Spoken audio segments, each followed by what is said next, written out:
जहाँ भी आपण खाऊचंती जदि ठीक रे से सब हजम न हो पारला तेबे से खाद्यर सारांश आपणको शरीर रे मिसे ही नाही आ खाद्य खाइबार किछि भी लाभ आपणको मिलिलानी।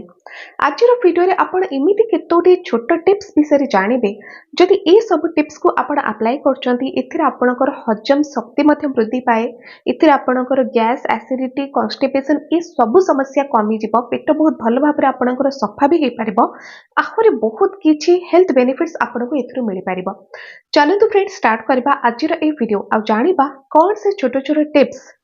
देखंतु जेते बेले गोटे छोट पिलाटी जन्म निये तार हजम शक्ति बहुत कम थाए एटा आमे समस्त जानिचो आ जेते बेले धीरे धीरे तार बयस बढ़े तो सेही अनुसार हजम शक्ति वृद्धि मध्य पाए आ सब खाद्य से खाई पारे हजम ठीक भाबरे हुए। छोट पिला मानकर जो माने खेलती से मानकर हजम शक्ति एते अधिक थाए जे अध घंटा को अध घंटा से मानक भोक करिथाए किंतु जेतेबेले आपणकर बयस 40 वर्ष 50 वर्ष ऊर्ध्व हो जाउची आपणकर हजम शक्ति धीरे धीरे डाउन हो जाए आ एटा नेचुरल एटा समस्त क्षेत्र रे हुए। तो एहार परिणाम स्वरूप कौन हुए जहाँ भी आपण माने खाती ठीक भाबरे तार सारांश आपणक शरीर रे मिसे नाही जदि भी मिसिबो कम मिसे आ तार कारण कौन है जे खाद्यटी ठीक भाव में हजम हो पार ना जो थे कि सारांश ठीक भाव में आपण शरीर में मिसुना ये आपण को अनेक समय हालिया फील हुए एनर्जी नथिबा भली लगे जो मानकर खाद्य ठीक भाव में हजम हो जाउची किंबा पेट ठीक भाव में सफा हो जाउची तो से भल लगुथबो एनर्जेटिक भी फील करे किंतु एमिति अनेक व्यक्ति माने अछंती पुरुष महिला समस्त कथा कहूची तो खाद्य ठीक भाव में हजम न हबा जोगु प्राय तो से मांदा लगे पेट ठीक भाव में सफा हुए जो थे लगे शरीर में एनर्जी जमा भी ना जदि आपणकर हजम शक्ति ठीक चलो निश्चय आपण जहाँ भी खाइबे से सबुर सारांश आपण शरीर में मिसिबो अनेक प्रकार फायदा तार मिल पार आपको हजम शक्ति को बढ़ेबे केमिति एटा होची मुख्य कथा। आम रोषे घरे जो सब मसला आमे व्यवहार करू से मसला ही गोटे प्रकार मेडिसिन रूप में काम करबा आपणकर हजम शक्ति को बढ़ेबा पाई किंतु सब मसला नुह एठी केतोटी मसला विषय रे आज मु आपनको कहिबी जहा को प्रयोग करिकि आपण निजर हजम शक्ति को वृद्धि करि परिबे आ प्रयोग करिबा मध्ये बहुत सहज। रोसे घर रे ए मसला भितरे सर्वप्रथम आसुची अदा। जेतेबेले आपण अदार चा प्रस्तुत करती तो यार फायदाटा बढ़ी जाए किंतु चाटा केमिति आपण प्रस्तुत करेंगे आपण एबे भाबुथिबे आमे तो अदा सबुथिरे पकाउछु जहाँ रोसे करूछु अदा पके दउछु चा रे भी पके दउछु किंतु फ्रेंड्स अदा चा को आपण एमिति तैयारी करंतु जोटा कि आपण को सेटा मेडिसिन भली काम दे परिबो।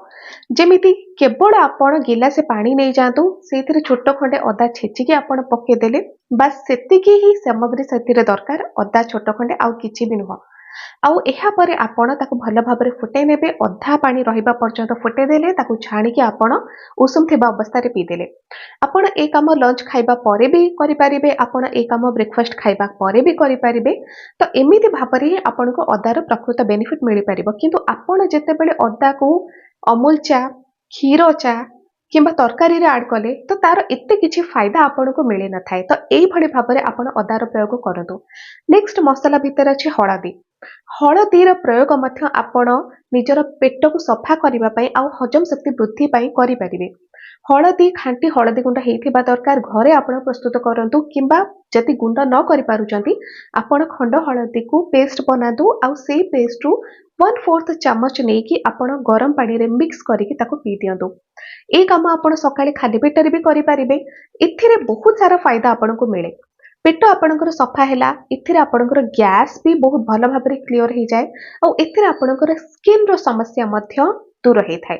आपणकर बहुत अधिक पिंपल्स हेउची किबा स्किन रो अन्य एलर्जी आपनको देखा जाउची तो से सब समस्या भी आपणकर दूर हुए। ठीक सेमिति पुदीना पत्र को आपण चटनी करंती किंबा अन्य कोनसी सामग्री रे आपण ऐड करूथिबे पुदीना पत्र को मध्य आपणकर पेटर अनेक प्रकार समस्या दूर करबा पई आपण प्रयोग करंतु। पुदीना चटनी खाउचंती ठीक अछि सेटा भी बहुत बढ़िया किंतु सब दिन तो आपण पुदीना चटनी खाई परिबे नाही। अब जति आपणकर सुविधा अछि पुदीना गछ लगेबाको निश्चय लगातु पुदीना गछ चेष्टा करंतु पुदीना पत्रर चा टिके प्रस्तुत करके पीबे। पुदीना पत्रर चा सिंपल आपण गरम पानी करंतु सेथिरे पुदीना पत्र किछि नै कि भल भाबरे फुटे दियंतु ताको छाणी के आपण पियंतु आ एथिरे आपणकर पेट बहुत भल भाबरे सफा हुए हजम शक्ति मध्य आपणकर वृद्धि पाए। नेक्स्ट आसुची जुआणी। जुआणी विषय रे आमे समस्त जानिचु जे କେତେ ଅଧିକ କାମ ୟାର ପେଟ ପାଇଁ। ଆଉ ପେଟ ବିଶେଷ କରି ଯେଉଁମାନଙ୍କର ଗ୍ୟାସ୍ ବହୁତ ଅଧିକ ହେଇଯାଉଛି ତ ଜୁଆଣି ପ୍ରୟୋଗ ନିଶ୍ଚୟ କରନ୍ତୁ। ଜୁଆଣି ଚାକୁ ମଧ୍ୟ ଆପଣ ଏଇଭଳି ଭାବରେ ପ୍ରସ୍ତୁତ କରିପାରିବେ। ସିମ୍ପଲ ଆପଣ ଗୋଟେ ଗ୍ଲାସ ପାଣି ନେଇଯାଆନ୍ତୁ, ଜୁଆଣି 1/4 ଚାମଚ ସେଥିରେ ପକେଇ ଦିଅନ୍ତୁ। କିନ୍ତୁ ଜୁଆଣିକୁ ଟିକେ ଆପଣ ଛେଚି ନେବେ, ଦରଦର କୁଟା କରିକି ସେ ପାଣିରେ ଆପଣ ପକେଇବେ। ପାଣି ଅଧା ରହିବା ପର୍ଯ୍ୟନ୍ତ ଫୁଟାନ୍ତୁ ଆଉ ଉଷୁମ ଥିବା ଅବସ୍ଥାରେ ପିଇ ଦିଅନ୍ତୁ। ଯେକୌଣସି ପ୍ରକାର ଆପଣଙ୍କର ପେଟର ସମସ୍ୟା ହଉ, ଆପଣଙ୍କର ପେଟ ସଫା ହେଉନି ସଫା ହେଇଯିବ, ଆପଣଙ୍କର ଗ୍ୟାସ୍ ବହୁତ ଅଧିକ ହେଉଛି ଗ୍ୟାସ୍ ବି ଆପଣଙ୍କର ବାହାରିଯିବ। ଜୁଆଣି ବହୁତ ଅଧିକ ବଢିଆ କାମ କରିବ ଆପଣଙ୍କ ପେଟ ପାଇଁ। ଆଉ ଲାଷ୍ଟ ଆସୁଛି ପାନମଧୁରୀ। ପାନମଧୁରୀ ତ ଗୋଟେ ଏମିତି ଔଷଧି ଯୋଉଟାକି ଆପଣ ନ୍ୟାଚୁରାଲ ଆଣ୍ଟାସିଡ୍ ବି କହିପାରିବେ ପାନମଧୁରୀ କି। ଆଉ ପାନମଧୁରୀ ଯେତେବେଳେ ଆପଣ ଚୋବେଇକି ଖାଆନ୍ତି ସେଟା ବି ଆପଣଙ୍କୁ ଫାଇଦା ଦେଇପାରିବ। ପାନମଧୁରୀର ଚା ଆପଣ ସିମ୍ପଲ କରିକି ପିଅନ୍ତୁ, ସେଟା ବି ଆପଣଙ୍କୁ ଫାଇଦା ଦବ। ଚା କେମିତି ପ୍ରସ୍ତୁତ କରିବେ? ସିମ୍ପଲ ଯେମିତି ଆପଣଙ୍କୁ ଆଗରୁ କହିଲି ଯେ ପାଣି ଗୋଟେ ଗ୍ଲାସ ନେଇଯାଆନ୍ତୁ, 1/4 ଚାମଚ ପାନମଧୁରୀ ସେଥିରେ ପକେଇକି ଫୁଟେଇ ଦିଅନ୍ତୁ। ପାଣି ଅଧା ରହିବା ପରେ ଆପଣ ଛାଣିକି ତାକୁ ଉଷୁମ ଥିବା ଅବସ୍ଥାରେ ପିଇଦେବେ।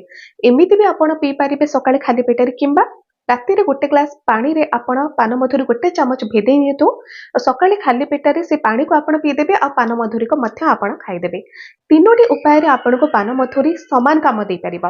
ଆଉ ଯଦି ଆପଣଙ୍କର ପେଟ ବହୁତ ଅଧିକ ଗରମ ରହୁଛି, ବିଶେଷ କରି ଆଗକୁ ତ ଗରମ ଦିନ ଆସୁଛି ତ ଏଥିରେ ପେଟ ବହୁତ ଅଧିକ ଗରମ ହେଇଯାଏ। ଯେଉଁମାନଙ୍କର ପେଟ ସବୁବେଳେ ଗରମ ରହୁଛି ତ ରାତିରେ ଆପଣ ଗୋଟେ ଗ୍ଲାସ ପାଣିରେ ପାନମଧୁରୀ ଭେଦାନ୍ତୁ, ସକାଳେ ତାକୁ ଆପଣ ଖାଇ ନିଅନ୍ତୁ, ପାଣିକୁ ବି ପିଇ ଦିଅନ୍ତୁ, ପୁରା ପେଟ ଆପଣଙ୍କର ଥଣ୍ଡା ହେଇଯିବ। ଏହି କେତୋଟି ରୋଷେଇ ଘରର ମସଲା ଯାହାକୁ ବ୍ୟବହାର କରିକି ଆପଣ ନିଜର ହଜମ ଶକ୍ତିକୁ ବୃଦ୍ଧି କରିପାରିବେ। କିନ୍ତୁ ଆଉ କେତୋଟି କଥା ମଧ୍ୟ ଆପଣଙ୍କୁ ଦେଖିବାକୁ ପଡିବ। ଇଏ ତ ଗଲା ଫର୍ଷ୍ଟ ଟିପ୍ ଆପଣଙ୍କୁ କହିଲି, ଯୋଉଟା କି ରୋଷେଇ ଘରର ମସଲା ଆପଣ ବ୍ୟବହାର କରିବେ। ସେକେଣ୍ଡ ହେଉଛି ଯେ ଆପଣ ଷ୍ଟ୍ରେସ୍ ଲେଭେଲକୁ କମେଇବେ। ଦେଖନ୍ତୁ, ଷ୍ଟ୍ରେସ୍ କମେଇବା କଥା କାହିଁକି ମୁଁ କୁହେ ମୋ ଭିଡିଓରେ, କାରଣ ଷ୍ଟ୍ରେସ୍ ଯଦି ଆପଣଙ୍କର ରୁହେ, ଆପଣଙ୍କର ମନ ଭିତରେ ରହୁଛି, ଆପଣଙ୍କର ମୁଣ୍ଡରେ ଚିନ୍ତାରେ ରହୁଛି ଆପଣଙ୍କର ଷ୍ଟ୍ରେସ୍ଟା, କିନ୍ତୁ ଏଇ ଷ୍ଟ୍ରେସ୍ ଯୋଗୁଁ କ'ଣ ହୁଏ, ଯାହା ବି ଆପଣ ଖାଆନ୍ତି ଠିକ୍ ଭାବରେ ହଜମ ହୁଏନି। ଆଉ ଯଦି ଠିକ୍ ଭାବରେ ହଜମ ନହେଲା ତେବେ ସେଇ ସବୁର ସାରାଂଶ ଆପଣଙ୍କ ଶରୀରରେ ମିଶିପାରେ ନାହିଁ। ମୁଖ୍ୟ କଥା ହେଲା, ଯଦି ଆପଣ କିଛି ନା କିଛି ସବୁବେଳେ ଚିନ୍ତା କରୁଛନ୍ତି, ଆପଣ ଯାହା ବି ଖାଆନ୍ତୁ, ଯାହା ବି ଆପଣ ଯେତେ ଭଲ ଖାଆନ୍ତୁ, ଫଳ ଖାଉଛନ୍ତି, ଆପଣ ନଟ୍ସ ଖାଉଛନ୍ତି, ଆପଣ ଜୁସ୍ ପିଉଛନ୍ତି, ଯାହା ବି ଆପଣ ଖାଇ ନିଅନ୍ତୁ, କିନ୍ତୁ ସେଇ ସବୁର ସାରାଂଶ ଠିକ୍ ଭାବରେ ଆପଣଙ୍କ ଶରୀର ଅବଶୋଷଣ ହିଁ କରିପାରିବନି। ତ ସେଇ ସବୁ ଖାଇବାର କିଛି ବି ଫାଇଦା ଆପଣଙ୍କୁ ମିଳିଲାନି, କେବଳ ଆଉ କେବଳ କ'ଣ ପାଇଁ? କାରଣ ଆପଣମାନେ ଚିନ୍ତା ବହୁତ ଅଧିକ କରୁଛନ୍ତି, ଆପଣ ବହୁତ ଅଧିକ ତେଲ ଭାଜି ଖାଉଛନ୍ତି। ଦେଖନ୍ତୁ, ତେଲ ଭାଜି ଯଦି ଆପଣ ସପ୍ତାହରେ ଥରେ କିମ୍ବା 2 ଥର ବି ଖାଉଛନ୍ତି, ଅଳ୍ପ କ୍ୱାଣ୍ଟିଟିରେ ଖାଉଛନ୍ତି, ସେଥିରେ କିଛି ବି ଆପଣଙ୍କୁ ଫରକ ପଡେ ନାହିଁ।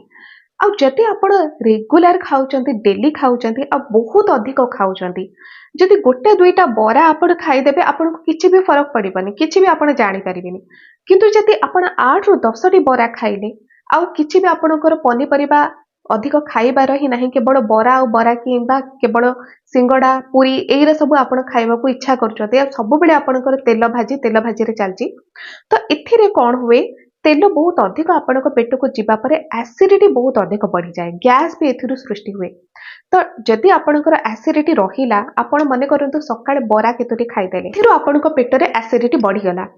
ତାପରେ ଯାହା ବି ଆପଣ ଖାଇବେ, ଲଞ୍ଚରେ ଆପଣ ବହୁତ ଅଧିକ ଭଲ ଖାଦ୍ୟ ଖାଇଛନ୍ତି, କିନ୍ତୁ ଯେହେତୁ ଆସିଡିଟି ବଢିଯାଇଛି, ଆସିଡ୍ ବଢିଯାଇଛି ଆପଣଙ୍କ ପେଟ ଭିତରେ, ଯାହା ଆପଣ ଲଞ୍ଚରେ ଖାଇବେ ସେ ସବୁ ଖାଦ୍ୟ ଠିକ୍ ଭାବରେ ହଜମ ହେଇପାରେନି ଆଉ ତାର ସାରାଂଶ ଠିକ୍ ଭାବରେ ମିଶିଲାନି।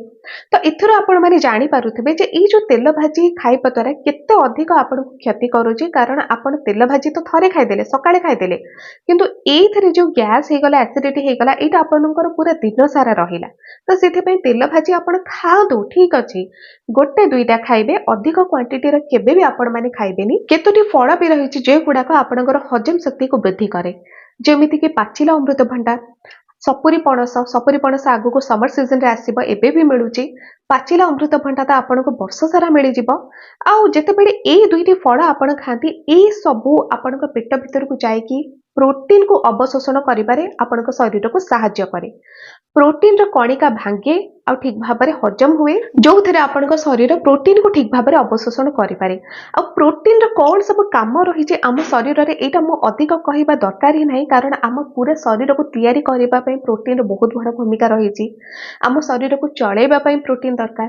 ଆମ ଶରୀରରେ ଯଦି କ୍ଷତ ହେଉଛି, ସେ କ୍ଷତକୁ ପୂରଣ କରିବା ପାଇଁ ପ୍ରୋଟିନ ଦରକାର। ତ ସେଥିପାଇଁ ପ୍ରୋଟିନ ଖାଇବା ଆମ ଶରୀରକୁ ନିହାତି ଦରକାର। ଆଉ ଯଦି ଆପଣ ସପୁରି ପଣସ आउ अमृतभंडा पाचिला अमृतभंडा हेउ कि कंचा अमृतभंडारे भी आपको ए सब फायदा मिल जाए। तो ये दुईटी फल आपणकर प्रोटीन को भांगिबा पई बहुत साहाय्य करे और हजम हवा पई मते बहुत अधिक साहाय्य करे। ठीक सेमिति दही दही जेतेबेले आपण खाती दही रे थिबा गुड बैक्टीरिया आपण पेट भितर को जाए और से सब आपण इंटेंस टाइम रे थिबा गुड बैक्टीरिया मानकर संख्या को वृद्धि करे से मानको सपोर्ट करे खाद्य हजम प्रक्रिया को जो थेरे खाद्य हजम भी ठीक भाबरे हुए आपणकर पेट सफा भी ठीक भाबरे हुए आउ सारांश भी ठीक भाबरे आपण शरीर रे मिसी पारे। तो एथर फ्रेंड्स आपण माने बुझी पारुथिबे जे ए जो छोट छोट टिप्स को आपण जदि फॉलो करचंती निश्चय आपणकर खाद्य हजम प्रक्रिया ठीक भाबरे चलिबो ठीक भाबरे आपणकर खाद्यटी हजम भी हेई पारिबो। आशा करू जे आजिर वीडियो निश्चय आपनको हेल्पफुल लागिथिबो। जदि टिके भी आपनको भलो लागि जे वीडियोटी तो चैनल को सब्सक्राइब करंतु वीडियो को लाइक करंतु ए वीडियो को आपण माने आपनका सांग मानक सहित शेयर करंतु जो कि अधिक रु अधिक लोक माने ए विषय रे जानि पारे।